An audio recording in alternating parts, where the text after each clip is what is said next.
Okay, so if you've been following along with the interviews, this is Jason Stone. I've just been sitting down with Logos users and getting a look at how they use the platform.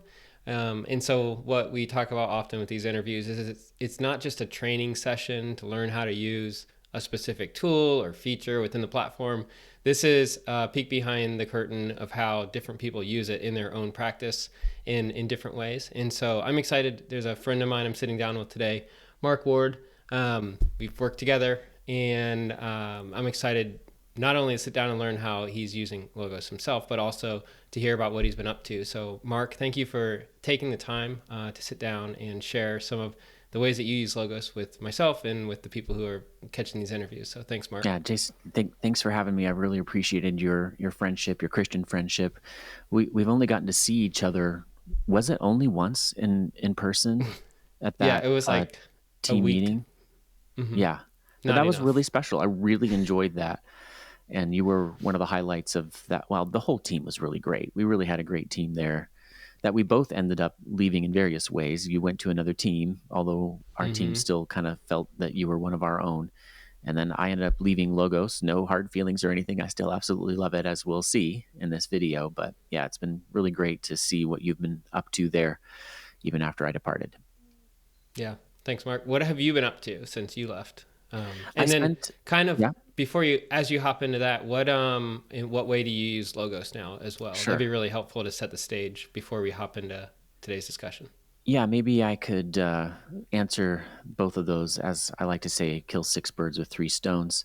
I spent a brief time at Crossway as a books editor after I left Logos, and I love Crossway. I've got two ESVs on my desk, one of which was provided to me by Crossway. I just love the leather they have on it, and one was a gift from my mentor.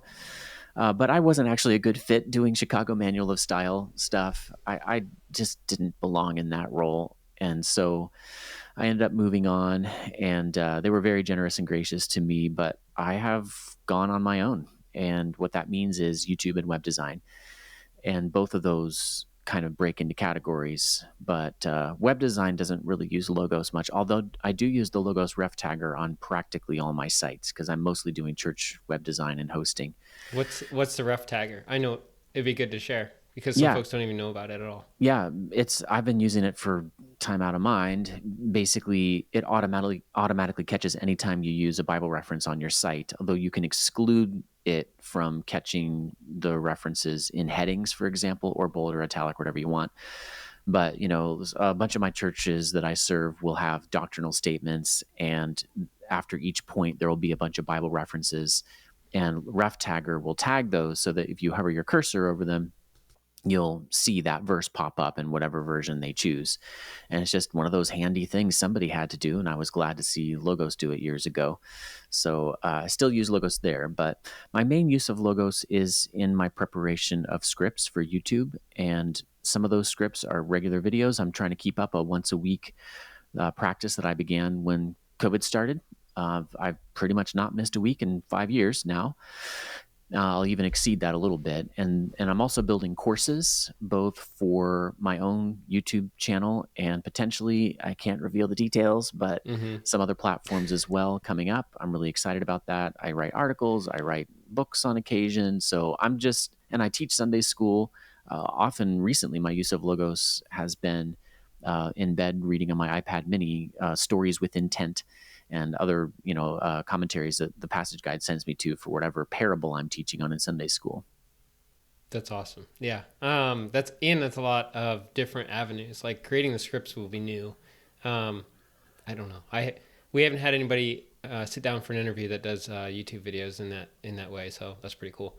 Well, you did say before we hopped on that there's like 3 mile markers essentially that we're going to be walking through as we explore the way that you use Logos. And so I think you said Bible word study was the other one there, passage guide, and then there's a 3rd mile marker that's going to be new for a lot of people. But this is something I think you used Alfred before this. Is that Yes. right? Yeah. But And so Alfred and Raycast, these are kind of like third-party tools. These are tools that you install on your computer, and they help you leverage Logos from like quick shortcut keys and things like that. And so right. the third piece we'll get into is how you optimize logos, like with a third-party tool called Right. Raycast, right? I So love it. Yep. yeah, I love it. I'm excited to learn more. Like I'm a Raycast user, but I'm not. I haven't integrated the two just yet, so Yeah. I'm just going to be sitting and drooling and learning Yeah. at that point. It's awesome. So the rest of our time together, which is as much as you're willing to share, will be you in the hot seat, walking through how you use the platform with those 3 mile markers in mind. And I may just jump in and interrupt. Who knows? Sure. Not sure. But if you want to, we can hop over to your screen now and Yeah, then let's do that. get into it. Okay, so I've got Logos open here, but what I find, in many years at Logos, I heard so many times, I only use 5% of the capacity of the program. And these pastors, in fact, I'm going to see one of these friends who said that to me in a couple of weeks, going to speak at his church in Texas. He said it like shamefacedly, like, oh, I feel bad. I put money into this and I don't really use its potential. And I get that because I put money into Logos too before I ever came to the company. But I started to realize, I myself as a pro, my title at Logos used to be Logos Pro. Mm-hmm. I really don't use most of the tools most of the time. I'm glad they're there, but how often do I really need to use the text converter tool or the timeline tool in my work? I just don't. And I don't feel guilty about that because the stuff I do use is so incredibly valuable to me. And I've kind of just simplified it in my own teaching of Logos to try to take the burden off of people feeling guilty for not using it all. By all means, learn all the tools, but if all you're doing is simple stuff like I'm about to show, then I don't think you should feel guilty for the money you spent, because Logos is still the very best way to do these things that I know of. And the one I like to start with is the Bible text. And I will show on the third point, we're going to go out of chronological order. I'll show how I get to different Bible texts and different Okay. translations using Raycast. But once I'm there, it just could not be easier. And I'll just right click on the very first word that I see to right click on a word. And then in the left hand part of the panel, you see various aspects of what's tagged in the Bible text, especially, and this is where I always leave it, the lemma form, the basic dictionary form of whatever Greek or Hebrew word or Aramaic in certain portions of Daniel and Ezra, etc., is there. And then on the right hand side of the panel, you can choose what you want to do with that. And almost always, I'm going right over to Bible Word Study and just going down through it. And I've said this more than once on Logos platforms, but I used to use Bible Works. I actually have it installed right now in an Azure like remote desktop just in case I need it. But I'm How do thinking you that's still probably have it installed? That's well, my last computer before this one was the first one in 20 plus years that I didn't have BibleWorks installed on because I couldn't do it. It just wouldn't work. yeah. But I got a Windows machine, a cheap one, to try to just keep it on there for forever. And then it died. And I just said, forget this. I'm going to put it in a remote desktop because the one thing BibleWorks would always do for me that Logos is a little more expensive at doing, and that is getting me tons of Bible translations in foreign languages. That's what I need BibleWorks for. And unfortunately, yeah, that's probably going to go by the wayside for me. But one other thing I used to use in it was the uses tab, where it was really handy. You could just hover over any word, and the uses tab on the third panel would automatically populate with every place. It would run a search every place where that lemma occurs in the New or Old Testament, respectively. And I always thought, well, how could this be improved upon? That's what I need when I'm looking up words. I usually want to do some of my own lexicography first, and that might sound like daunting. I don't think it should, and it's something I talk about on my channel. Usage determines meaning, so I want to see, how does this word get used? But I have found years ago that the Bible word study is the very best way to do this. Not only can I sort of cheat and go right to the lexicons right here at the top, but most importantly, and this is where I start with, and usually I'll have the ESV. For years, I had the King James up there as my default translation since I was working in that all the time for my YouTube channel talking about King James onlyism. But I just find it so incredibly helpful to be able to see at a glance, here are the 3 English glosses, ironically enough, for the word glossa, that are used in the ESV New Testament for translating this word. And if I click on one, that's obviously the most common. 42 out of 50 times, it's rendered tongue. And something as simple as Logos highlights the word and makes it clickable, and I can easily get over there in the ESV. I mean, this is just the most efficient way to get through all the usage information. And I'm going to be observing, okay, what is this word used to mean? I'll do the same with some of the minor words, language, 7 out of 50 times. Talk, oh, that's interesting to me. 1 out of 50 times. 1 John 3:18. Little children, let us not love in word or talk, but in deed and in truth. Slightly more interpretive rendering. Literally, it would be in word or tongue, or maybe language. And my process is so simple. I just want to see how do the biblical writers use this word. And after I've given myself a flavor of the usage, I can go back to the lexicons more frequently. Most frequently, I would just go to the lexicons. But if I really want to do a deeper dive, I can check it out in the Septuagint as well. And this is just crazy. I mean, this is so simple and so beautiful, actually. I find this incredibly useful. Glossa translates lashon most often, and it gives me all the places where in the Septuagint, obviously the Greek translation of the Hebrew Bible, pre-Christian, all the places where glossa translates that Hebrew word. But it also tells me the other Hebrew words that get translated with that Greek word in the Septuagint. And because the Septuagint is, clearly the most important other Koine Greek source for usage for words, and because it's been long recognized that the apostles were writing within a linguistic milieu in which the Septuagint had already established certain terminology, religious terminology, really, and standard translations of Hebrew concepts from the Hebrew Bible. The Septuagint is a really valuable place to go. And what I found was, before I had the Bible word study, I just didn't tend to do this work. Mm-hmm. I didn't tend to reach out as far as Logos makes it just automatic and easy to do. Logos will also give me the biblical senses lexicon, which I don't tend to use as much, but it'll show me the other words that are based on the same Greek root, which can be helpful because language is a set of relationships, and I want to be able to distinguish the word that I'm looking at from other words that are similar to it or based on the same root.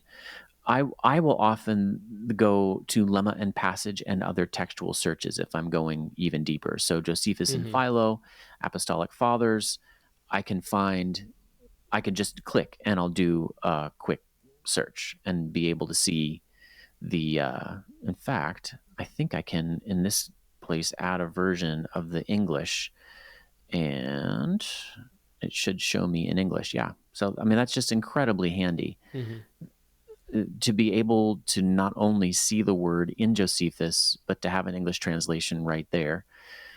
What more do I practically ever need for doing word study? I just love Logos, and I'm constantly doing Bible word studies. That's the first waypoint for me. Yeah. So you do typically hop over the lexicons? I do. Yeah. Jump into the pretty part? I went ahead and put the money years ago into the most important ones. Years ago, BDAG used to be part of what were called then base packages. I think that's less true now, in part because a lot of people already have it, but it's also very expensive. But I'm very grateful to have it, and I use it constantly. I love the way Logos breaks out. Let me see if I can get this here. It might be under formatting. Formatting. Yeah. Reformat, right. Yep. If I don't reformat text. That's what it typically looks like. Right. And that's not terrible, but look at this big fat paragraph at the end. It's just a lot to wade through. So I leave the reformatting on so I can quickly see the bullet points. Mm-hmm. I just don't know what I would do without this. Like, I just wouldn't open a paper lexicon. I did buy the paper lexicon of BDAG years ago, shortly after it came out, because my professor, my New Testament professor, who actually is going to be in the passage guide when we pull him up, because I put him at the top in my prioritized book list. He said, get the paper version so you can see the whole thing laid out for you. And so I dutifully did. And I realized quickly, I never use it. It's so laborious. For reference works, electronic is the way to go. So not only is it easier to scan because it's reformatted, but I can click right over to other references that are given, certainly in Scripture, but often also in Josephus and other Koine Greek writers. There's even Third Maccabees. So Mm-hmm. there's just no replacement for the simplest tools that Logos gives me and makes my Bible word study life so much better. Yeah. Cool. Thank you. I was wondering, does Brill's, is that GE, Yeah, Greek that's what you're seeing. etymological? Yeah, they don't Is, like it being called Brildag. yeah, Instead, they call it GE. that's like that's in my wish list, but it's not. I haven't pulled the trigger on it yet. But I was wondering if that would do some of the work that you were talking about, like with Septuagint and then with church fathers Yeah, as you were yeah, it going does. through the Bible word study feature. But cool. Do you want to hop into the passage guide? I sure do. So let's imagine I'm here was I in Revelation 13 or something? Where was I? I'll just hit the back button in Logos and find out where I was. Yeah, I was in Revelation 13. I've been looking at the latest edition of the ESV, and one of its signal changes, its important changes, the 2025 edition, is in this verse. They're moving away from the RSV had here with the word before. And I'll have a video about this on my channel actually before this drops, Lord willing. But if I am preaching on this passage or studying this passage, what I am constantly doing, and I'll give a little hint now to the way I do it, I open the passage guide in Raycast with OPG, Open Passage Guide, and then I just type Revelation REV space 13 space 8. And up comes the passage guide. This is the next step in exegesis for me all the time. I actually read Doug Moose saying he goes to commentaries first. And that was, that's the opposite of what I was taught. But I suddenly realized there are times when that is the best thing to do. And I have been doing that somewhat more often myself, especially when I just don't have a ton of time for prep for a lesson or something. I'm relying harder. I don't have the 30 hours that John MacArthur always said he had for sermon prep. I got a full-time job, actually, kind of like a job and a half or 2.5. So sometimes I go right to the commentaries, and I have them all prioritized here in my library window under prioritize books. So I have my Bible texts and my lexicons, but then I have certain commentaries prioritized, and so they come up in order. And all I'm doing frequently, I'm just clicking, and they all open neatly. There's Dr. Leedy's SBL Greek New Testament diagrams, out of honor and love for him, my major professor, and Dr. Votter. I keep those near the top, and I do check them, and his notes are really often great. I wonder if he has anything on 13.8. No, he doesn't have anything on 13.8. But I'll just click on whatever interests me. I like to have the Ancient Christian Commentary up near the top too, because I always want to make myself check the fathers and other older commentators. I often am looking for Greek comments. If I check the more popular level commentaries, it's often either because I want to do what I call an interpretive plebiscite, like a referendum, just canvass as many commentaries as possible, or I'm looking for ways to put things beautifully. And I think of Derek Kidner, for example, and Dale Ralph Davis as great commentators who always put things beautifully, and I love quoting them in Sunday school lessons or sermons. I like checking N.T. Wright. I like reading his translation. I'll just click on whatever happens to interest me, given the nature of the passage, with a priority placed on those that are near the top of the commentary list. I've got so many now, I'm not necessarily eager to get more unless I have to do something academic. But that's the second waypoint. I think if people out there who are Bible teachers or Bible students and they've put money into Logos, if they will just use the Bible word study and the passage guide, I don't think they should feel guilty about not using the other tools. Now, I think they should. I think they should certainly use the other books. They should use the journals. They should use the searches. They can use the AI features that I've been starting to get into as well. But they shouldn't feel guilty if all they find that they use is Bible text, Bible word study, and commentaries. Mm-hmm. Yeah. So you'll dive into those like main two areas, and then you'll go into script writing from there. For me, it's always an organic process. I often find myself writing an intro and a conclusion before writing the meat. I kind of know where I'm going with things, and then I'm just scattered all over the place. There's no set of steps really. Mm-hmm. I wrote a set of steps for English Bible Word Study, for example, when I wrote the workflow that is still in Logos. And I That's think what I was beginners, going to ask was, yeah, like, you don't have a workflow that you consult regularly. You don't have, yeah. I mean, I have to assume that when I learn to do woodworking stuff, which I enjoy on the side, whenever I have time for it, I got to follow the steps that they give me. But once I understand the principles, then I'm free to reorganize the Mm-hmm. steps. And because hermeneutics, exegesis, it's an art as well as a science, I do find I'm no longer thinking steps at all. I have a very loose order of English Bible Mm-hmm. text, then English Bible translations, then Bible word study in the Greek and Hebrew, or I might just read the Greek and Hebrew, then commentaries. But I might mix it up. And I'm just looking for insight, bouncing all over the place, copying things, highlighting things, tossing them into. I use Obsidian for all of my word Yeah. processing. I helped a little bit write the sermon editor in Logos, or Sermon Writer now, is it called? Sermon builder. Sermon Builder. There we go. And it's a really neat tool. And if that were the main thing or the only thing I was writing, I would very strongly consider using that. But I'm Uh-huh. writing so many other things. I can't do it all in Logo. So it's a neat tool, but I don't use it at the moment. I'm just tossing stuff into that document and Mm-hmm. kind of scattering and writing as I go. Yeah. I won't ask about notes then. Logos Bible notes. Okay.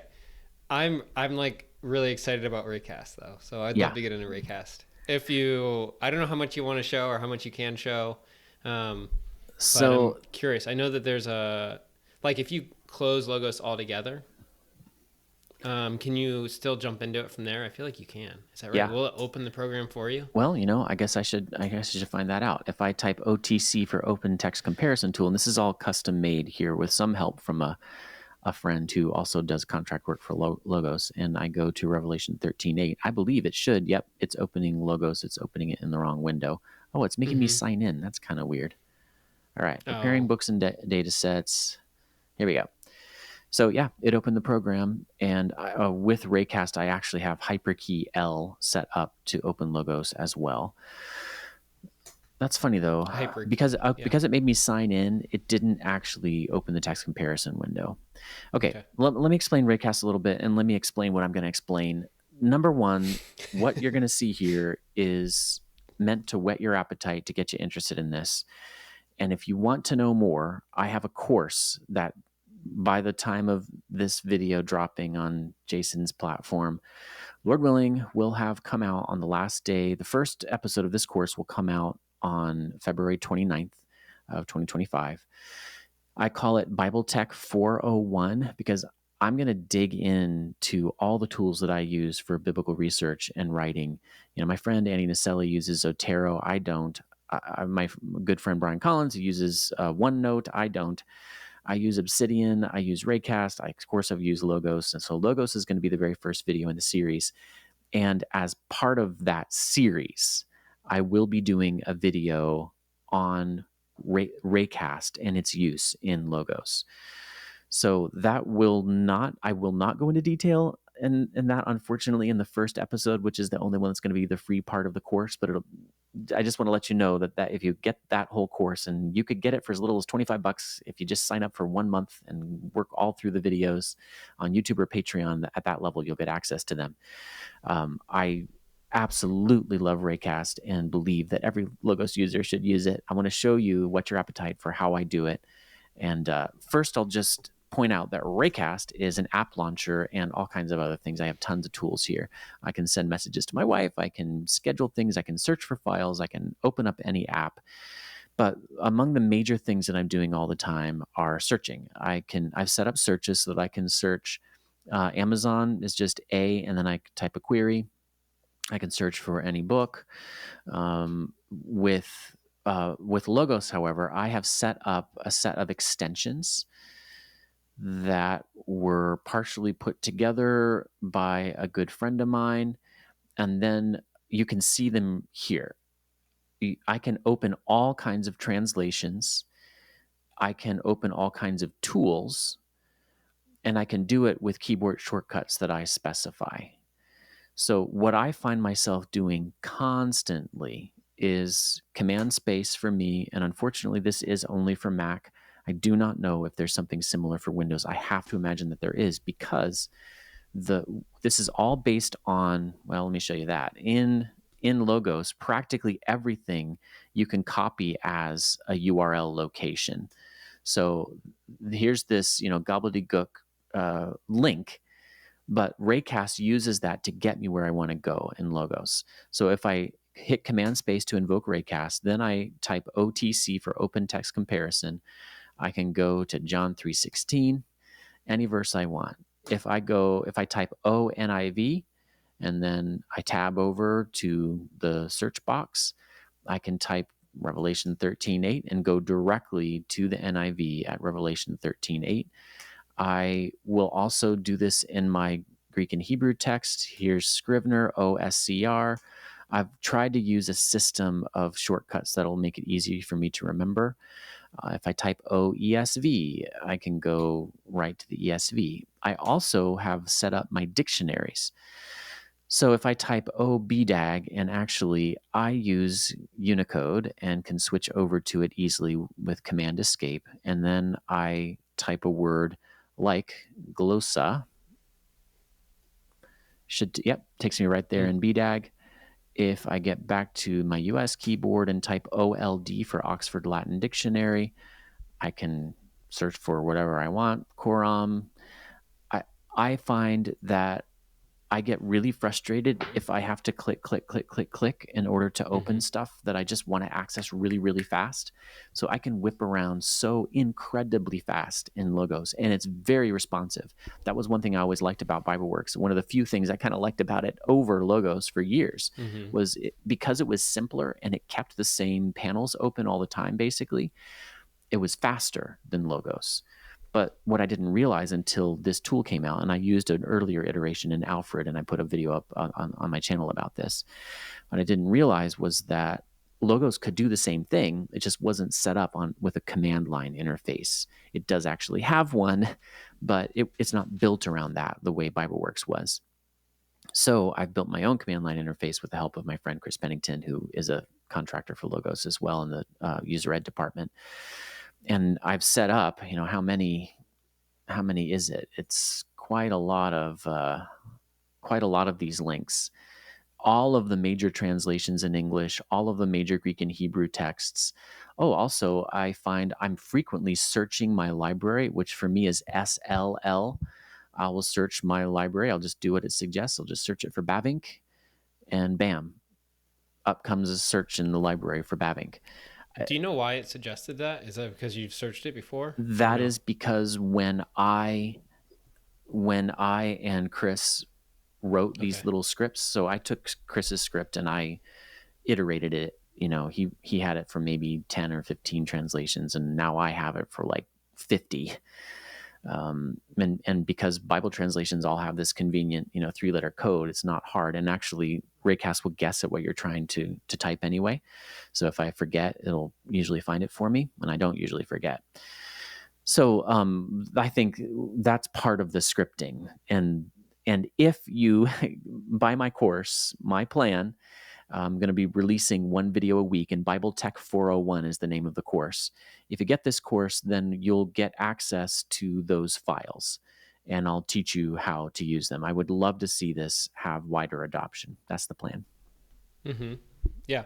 Well, I think you just wrapped up what I was going to ask you to summarize or clarify, which is you have extensions for what, Bible translations and dictionaries? Yeah. And and then general commands like opening the application. Right. Yeah. Are those like the primary extensions that you have? Yes. So I do use the passage guide as well. So if I type OPG, you saw me do that earlier, Revelation 13, not 31, 8, that'll bring up the passage guide to that spot. I mean, I think I have the exegetical guide. Yep. Revelation 13, 8. I'll use that sometimes, especially for textual critical stuff. Anything that I use commonly, if I find that I'm having to click instead of being able to use keyboard shortcuts, I'm a keyboard shortcut guru, and I want my computer to be fast. Logos can totally keep up with me. And what I find is my keyboard, my keyboard shortcuts just get me whipping around way faster than clicking with a mouse. Yeah. In in closing, when does your course drop again? And then where can people find it? The first episode of the course, Lord willing, will drop February 29th, and that will be about logos. I'll actually cover some of the same themes I'm covering here. I'm trying to show people just my system for how I do biblical research and writing.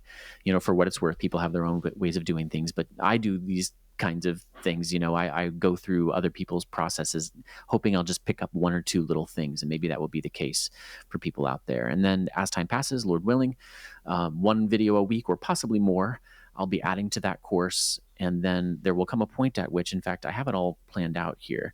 My first episode, my first, course lecture will be on Logos. Then the second one will be on Raycast and Logos. And then the third one will be about Raycast. Then I'll talk about an app called Drafts. Then I'll be talking about Markdown, which I absolutely love and wish more people would use. Then Obsidian, which I'm absolutely crazy about.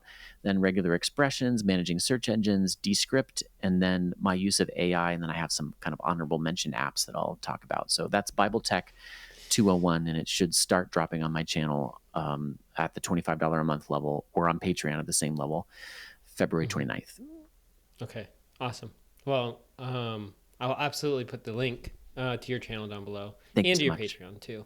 Yep. I hope that this was helpful for others. Like I said, I was really looking forward to just learning more about the extensions, but the refresh and getting into seeing how you use Bible word study and the passage guide was really helpful too. And just the reminder, I think it was an interview or two ago where I said the same thing to someone, and I gave you credit for it, Mark.